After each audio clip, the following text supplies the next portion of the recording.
皆さん、こんにちは。J&E チュータリングの古山です。今日はチューディ先生のインタビューをしたいと思います。よろしくお願いします。よろしくお願いします。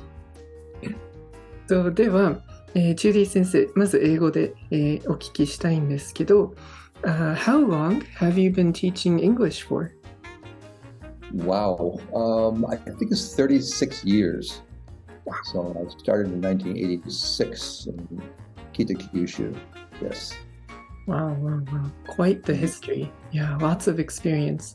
Yes. Twice living in Japan, actually. I don't know if that's going to be another question you have, but and then in America, also language schools here and in Japan. So yeah. Wow, so an entire lifetime of teaching. Yes. Yes, I'm a career teacher, definitely. That's wonderful. 日本は何年くらい住んでいたんですか？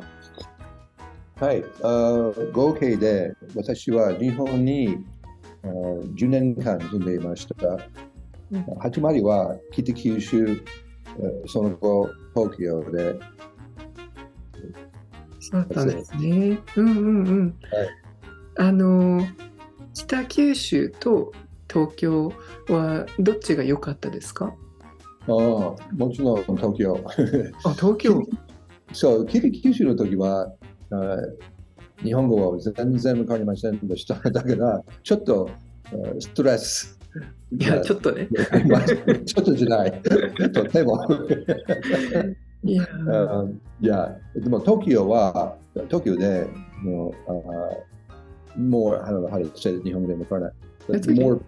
More people speak English than in Kita Kyushu, obviously, because it's an internet. Tokyo was international city. And is that the only reason?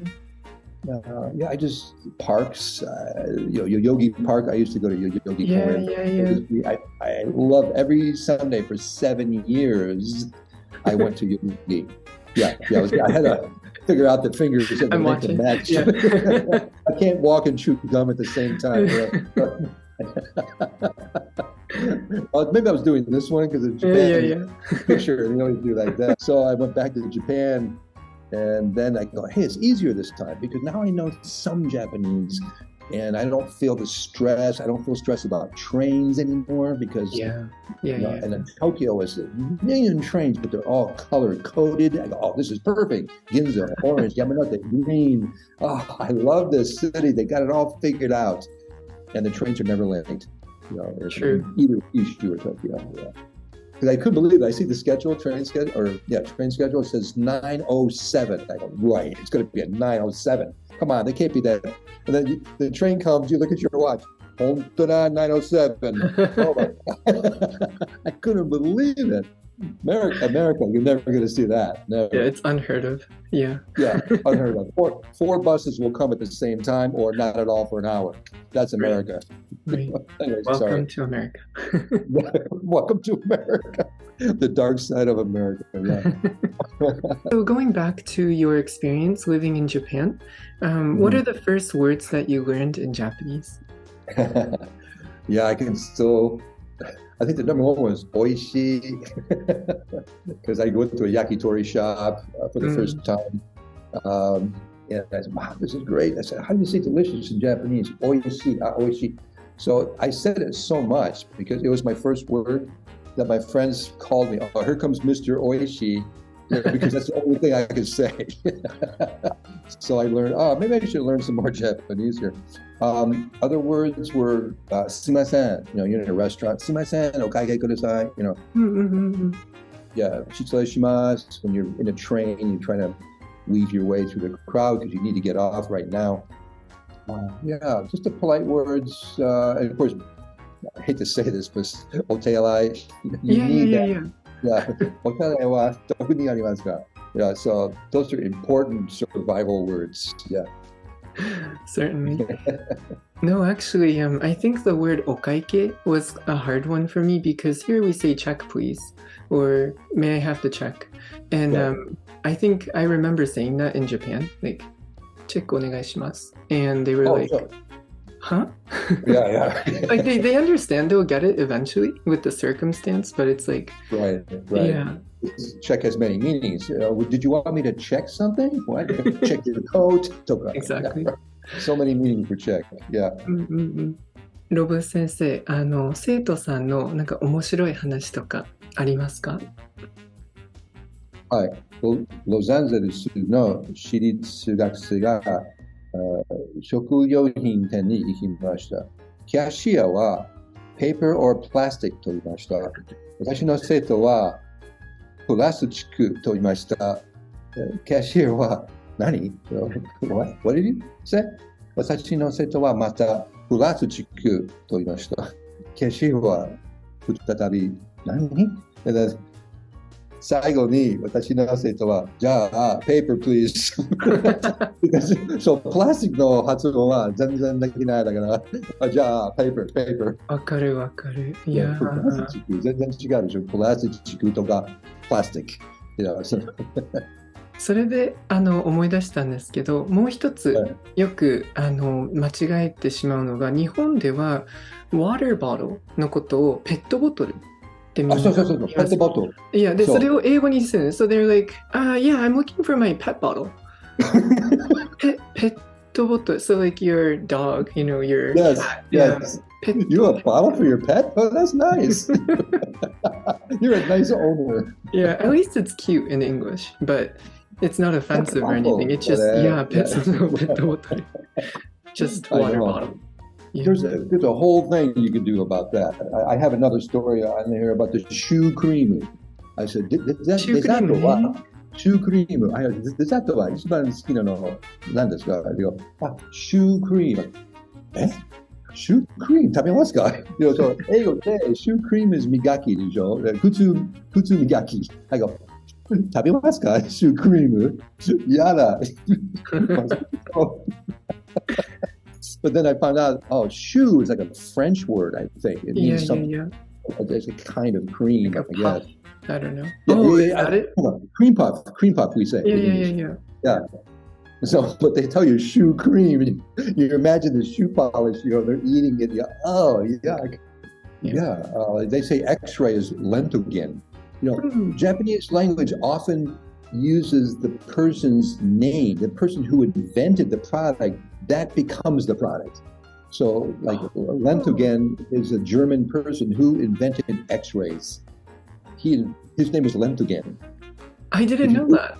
Yeah, if you Google it, you will see that. If you Google Lentogen, you'll see the Wikipedia, Japanese Wikipedia. It's a guy, Joe Lentogen, or whatever his German name. What's another one? Hotchkiss. Right? Hotchkiss is the stapler. Yeah. Hotchkiss is the company that makes staplers. It's not a stapler. It's a company that makes staplers. There's a lot of that. Kuraction. Horn, But why? I think Kuraction was maybe another German company. It sounds German. That made horns, I guess. So now it's called Kuraction. Yeah. There's so many of like that. You should Google that. Yeah. There's so many. ロブ先生、ありがとうございます。3つ学びました。先生は言語の壁を経験されたことはありますか？そうですね。東京で日本人女性とデートしました。彼女は英語を知らず、私は日本語をほとんど知りませんでした。でも彼女が一言だけ答えたので、会話は途絶えました。私たち2人は一人で家に帰り、二度と会うことはありませんでした。それは本当の話です。sad story. ちょっと待って、悲しすぎる。That's a sad story, Rob. いや、本当です。全然彼女は全然、英語全然わかりませんでした。そうだと、どうしよう。全部は日本語で、仕事は何ですか？受付、何それ受付。そうですか。So you just say, そうですか。And then the conversation stopped in 2 seconds. And, 趣味がありますか？趣味ない。そうだ。趣味ない。It's like everything was over. What was an example of a culture shock for you in Japan? So many. Basically, basically, I can sum it up in one sentence: was everything that I learned in America was the opposite in Japan. For example, people drove their cars on the opposite side of the road. You take your shoes off when you enter a home, where in America you leave them on. I mean, I take mine off anyway because I was in Japan so long. I like the custom. But 911 becomes 119. Right? And like, what? 119, 911. Everything was like a mirror image. That was just, and the grammar, subject, object, verb versus subject, verb, object. So it seems like everything I did was the opposite. So that was definitely culture shock.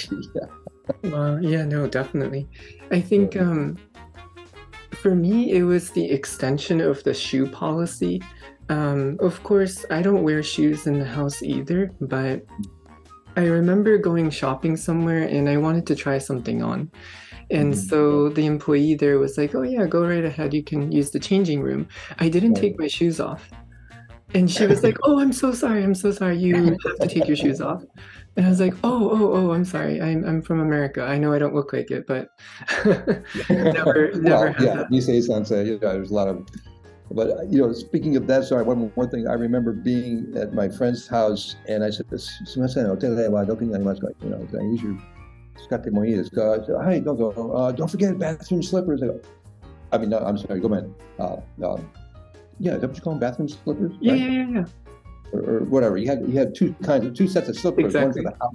Yeah, I didn't know that. So I went, oh, I see. Okay, I changed my slippers. I had those little plastic ones you wear in the bathroom.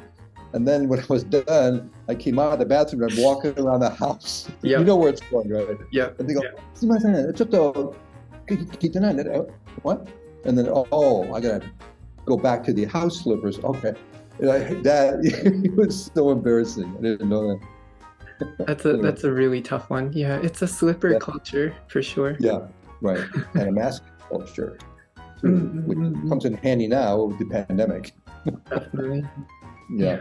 So good. Okay. All right. Thank you for sharing that. Sure. Yeah. When it comes to students that you teach, do you have a preferred age group? All right, that's the question. And actually, the answer is no. And I'll tell you the reason, because I think every age group has good points to it. For example, with children, you are giving them a start to their life, especially with English. And children have this wide-eyed look, like they're saying, hey, come on, yeah, let's go, tell me more. That's the best age to learn, I think, when they're really young. With high school students, they're going through perhaps the most difficult phase in their life. They're on their way to becoming adults, but they're uncertain of what lies ahead, right? So they have stress and parents' pressure, school pressure. So I feel a need not only to give them English schools, but maybe offer some encouragement to achieve their dreams. Right. And they don't give up, College students need help with essays and public speaking. So I've done hundreds of essays. I even helped pay some of my bills when I was a student, helping other students with their essays. So I have lots of experience doing that, and enjoy teaching that. And college people, again, they have other dreams, their dream jobs are coming. And I gotta help, Mimi, I need your help with this essay so I can get that job. And, what should I say in the job interview? That's a whole lesson right there. I like teaching employees because the English global world we're living in, we need English, PowerPoint, presentations, proofreading, all those. I just enjoy giving knowledge to people. I think that's why I say, sure, I'll do that. Yeah, I can do that. Yeah. So I think that's our nature, right? That's why you do what you do and I do what I do. We enjoy helping people with their language or whatever skills they're looking for. So, boy, that was a long-winded answer, but I can No, that was great. Thing here. では、ロブ先生、今日もありがとうございました。